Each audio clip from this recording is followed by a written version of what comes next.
Hello, hello, and welcome. I cannot believe that I have been taking Mounjaro for 1 year. I simply can't believe it. I would have never seen myself get this far. Not only have I been taking it for a year, I've been thriving on it for a year.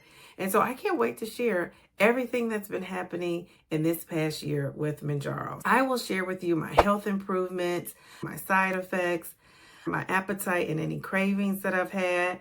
I will share my weight loss transformation. All those things we'll talk about in this video. So stick around. I do have some great before and after pictures. I will tell you, I'm not a big fan of taking pictures, whole body pictures. My weight was a really big factor in that, but I will take a good selfie. So I have a lot of those. I do have some whole body pics that I took as well. Just sit back, enjoy, and come along with me on my 1 year later Mounjaro review. Let me start off by saying I've had some great health improvements, some great ones. The first thing I want to share with you is my A1C. So my A1C in February of 2024, that's when I started Mounjaro. I took my first injection. I was at a 7.6%. And that is the reason why I decided to take Mounjaro, because I was diagnosed as a type 2 diabetic. And I thought, there is no way I can just let this go. That is what prompted my decision to take Mounjaro. And then by June, 3 to 4 short months later, my A1C had gone down to 6.3. Then by November, at my next doctor's appointment, my A1C had gone down again to 6.1. Now, at that appointment, my doctor, even though I was losing and my doctor was so proud of my weight loss, she did titrate me up from 7.5 to 10 milligrams. And I know she did that because my A1C, it didn't move as much as it had previously. So she put me on 10 milligrams, and that's currently where I am now. The good news is when I went to my doctor in February, just this last week, I was down to 5.9, and that was my goal. My goal was to get out of the sixes and get down to 5.9. So as you can see, that still puts me in the pre-diabetic range. My goal is to be out of the pre-diabetic range. So my target is 5.6 or below, anything 5.6 or below that, so I can be out of the pre-diabetic range. So I have something to work on. But I'm excited. I'm excited because I'm not where I started, and I definitely have more work to do, but I'm up for the challenge. So that is my A1C. Another improvement has been my blood pressure. I used to have high blood pressure, and my highest blood pressure reading was 156 over 101. But that only occurred one time that we have documented. Usually when my blood pressure is taken, my blood pressure hovers in the 138 over 80, 140-ish area. So as you can see, in February of 2024, when I started my Mounjaro journey, my blood pressure reading was 138 over 80. And so my goal was to get that down. As you can see, by November of 2024, I actually accomplished that goal. My blood pressure was normal at 120 over 80.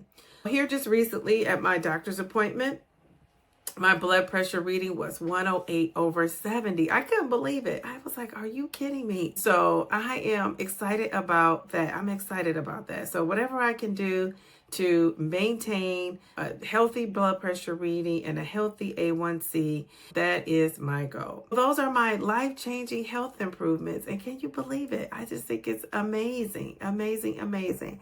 Another health improvement is the ability to have more energy and to walk up those stairs. I have steps in my home, and when I tell you I would be winded, I don't have that many. I have 2 levels of stairs, but they're not a lot of stairs.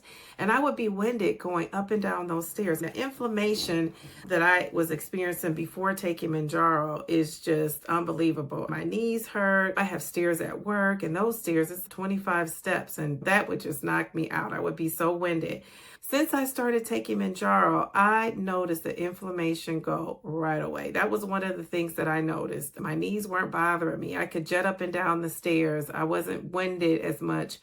I could walk up and down stairs and feel good. I could walk up and down stairs now and not be tired, and that is a huge accomplishment for me. Also, being mobile, moving around, exercising, adding that strength training in. When I first started, in February of 2024, I did not want to agitate my knee. I have a little bit of arthritis in my knee and in my back, and I was determined not to agitate that. And so I did not spend a lot of time doing exercises with weights and all the things I knew you probably should be doing, the cardio, getting on my treadmill. I didn't do any of that. I wanted to take it easy and get the weight off because I didn't want to injure my knee or possibly my back. Some strength training things that I would do push-ups, I would do sit-ups, I would do leg lifts. I would do all those things that were strength training kind of movements, but I didn't use the weight. So starting December of 2024 into the new year, I started incorporating weights, and it has been amazing. I love doing that. I really enjoy the strength training. I'm feeling strong, and I'm looking forward to building those muscles. So we will see what happens with that. I am feeling strong. I am feeling good, and I am moving. I'm moving. So that leads me to side effects or any adjustments that I've had to make being on Mounjaro. I will tell you, if you are enjoying this video so far, subscribe to my channel if you're not subscribed and join me on my journey. First of all, I have had constipation. Constipation has been real. Constipation happens on this medication because it slows down your digestive system. Things are moving slow. You're eating a lot of protein, which is digesting slower as well. One of the things that I have done to help with constipation, I get ahead of it. I will say that. I don't let it go 2 days without using the restroom before I'm taking something, but I don't take something every single day. So I take Mago 7 and I also take Colace. And I take the Colace that's not a stimulant. I take the one that's just a stool softener, because one of the things I don't really hear people saying on this medication is that your stool is hard. Like mine is hard as a rock.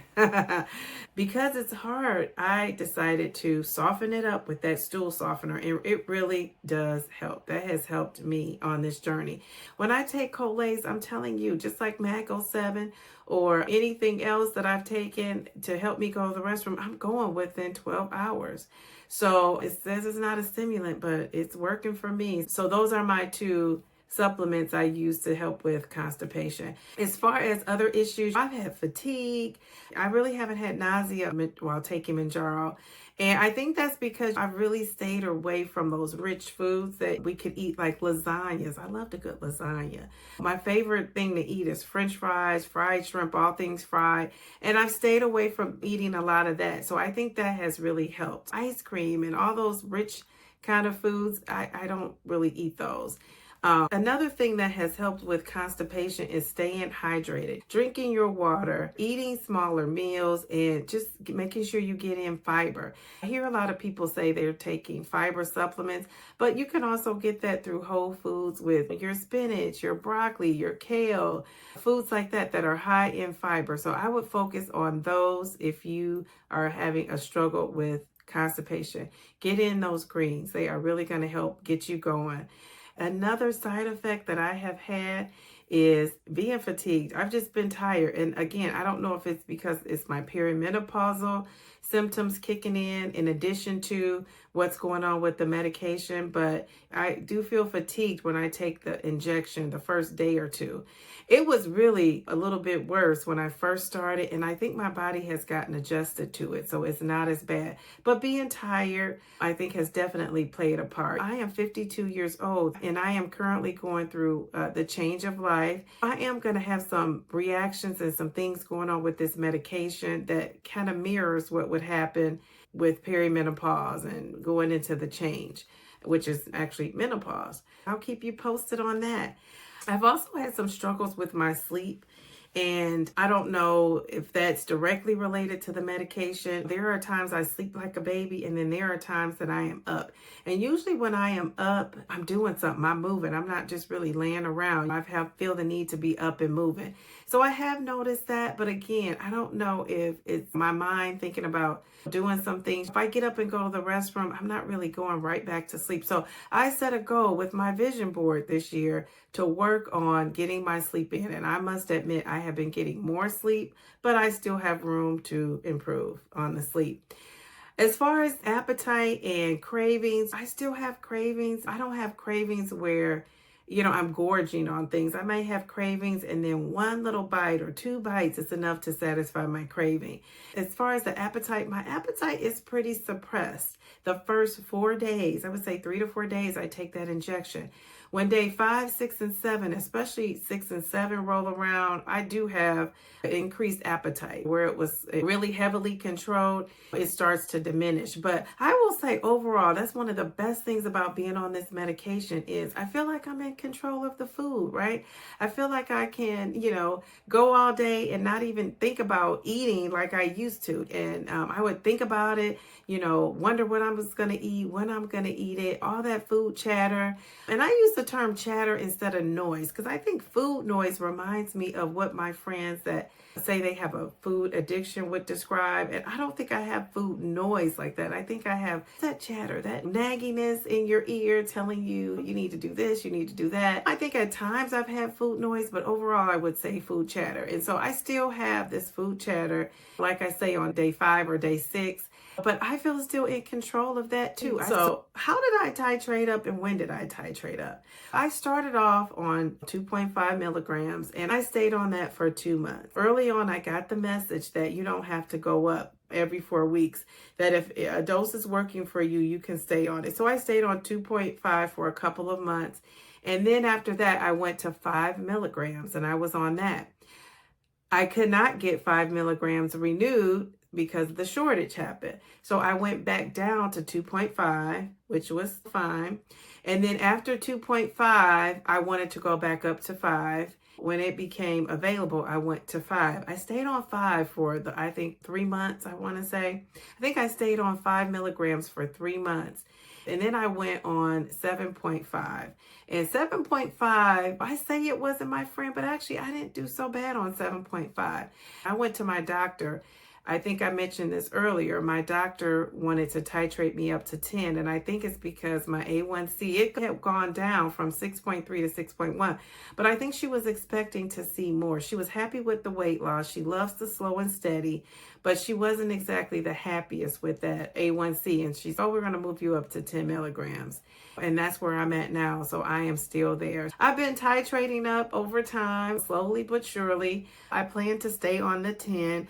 Unless something happens with my A1C and things aren't moving from here, and then I would move up to 12.5, or if I hit some kind of a stall. But that's a discussion I will have with my doctor, and we will make a shared decision in that. So I'm just going with the flow and just doing the best I can. One of the things I want to say is when I decided to titrate up or not, it was based on if the medication was working, if I was still losing, if my A1C was going down, and how fast or not it was going down. And what I've since learned over time is I'm going to let my A1C decide whether I titrate up or down. And when I hit what I think is a stall or I'm not losing for consecutive weeks in a row, instead of titrating up, I have learned to adjust what I am doing with my food and my movement. And that has actually helped. It's not that I needed to titrate up. It's just that I needed to change what I was doing. So what are those things, you may ask? Some of the things I'll just say really quickly is I don't eat past 7:30 at the latest. If I do, it's a protein shake or a protein bar, usually a protein shake. Another thing I've done is I scale back those carbs. I'm not one of those diabetics that have totally cut out carbs. I try to eat the healthier carbs. I give myself a little treat on a Sunday after I weigh in or because it's my weigh-in day. But usually I am eating the healthier carbs, the sweet potatoes, the beans, quinoa, things like that to get in those carbs. But I try to eat under 100 carbs. So that has worked for me. Those are a couple of things off the top of my head that have worked for me. And also adding more movement. Instead of 3 times a week for movement, I'm doing 4 times a week. And incorporating those things have helped me when there was a stall. I did not need to titrate up or titrate down. So incorporating those strategies have worked for me. The last thing we can do is talk about my weight here, my weight loss transformation. So look at my before and after pictures. You can really see that weight loss. And how much weight have I lost? How much weight have I lost? Let's talk about it. My starting weight was 306.4. As of today, when I got on the scale, I was 245.6. That means I've lost 60.8 pounds. Yes, I am so excited about that. That is my weight loss transformation. And you look at those pictures, you can see how chunky I was. And now I am slimming down and I'm so excited. 60 pounds is nothing to sneeze at. Can you believe I lost 60.8 pounds? My goal to get to that sexy 60s. So I have reached the sexy 60s and I'm so excited about it. My goal is to take it up a notch and I plan to lose 100 pounds. So I set a goal for myself to lose 100 pounds by July. Now, I'm going to tell you, if I don't reach that goal, I'm just going to give myself grace. Ultimately, I will do it before 2025 is over, but I'm really setting a goal for July, the month of July. 1 year ago, I was exhausted. I was frustrated with my failed weight loss attempts. And today, I am feeling so hopeful. I am so happy. I am so motivated to keep going. All that has happened because of my life-changing year taking Mounjaro. I'm also feeling strong. I'm feeling confident. And I'm feeling in control of what I'm eating and how I'm eating it. And that's just a great feeling, especially when you have felt a sense of being out of control. I am feeling great about that. So if you're considering taking Mounjaro or you just started taking Mounjaro, don't give up. Don't give up. Don't give up. If it looks like you're not losing weight, I would focus on that A1C. If you are a person taking Mounjaro, Ozempic, I would focus on that A1C. That is going to be key. And then I would focus on the weight loss. The weight loss is a great side effect. But that weight loss will happen when you change your lifestyle. When you change your lifestyle and you incorporate eating whole foods, when you incorporate eating protein first, when you incorporate drinking that water, when you incorporate movement, when you incorporate all those healthy lifestyle changes, you will see results. You will see results. Now, hopefully you're not one of those people that can't eat on the medication. If you are, I would definitely talk to your health care provider and maybe break your meals up into smaller portions and cut up some little chicken breasts, make them into some little cubes, have a boiled egg, something you can nibble on and eat that is protein based. I would start there and make sure you're getting your nutrients in with the veggies and fruits. And if not, talk to your doctor about some sort of supplement that could help you with that. Let me know in the comments, are you taking Mounjaro? Are you taking Zepbound? Are you taking Wegovy? Are you taking Ozempic? Are you taking semaglutide? Are you taking tirzepatide? Whatever you're taking, I want to know, what has been your biggest win so far? What has been the biggest win for you? Thank you for watching. Subscribe to my channel. And remember, slow and steady wins the race. Just don't.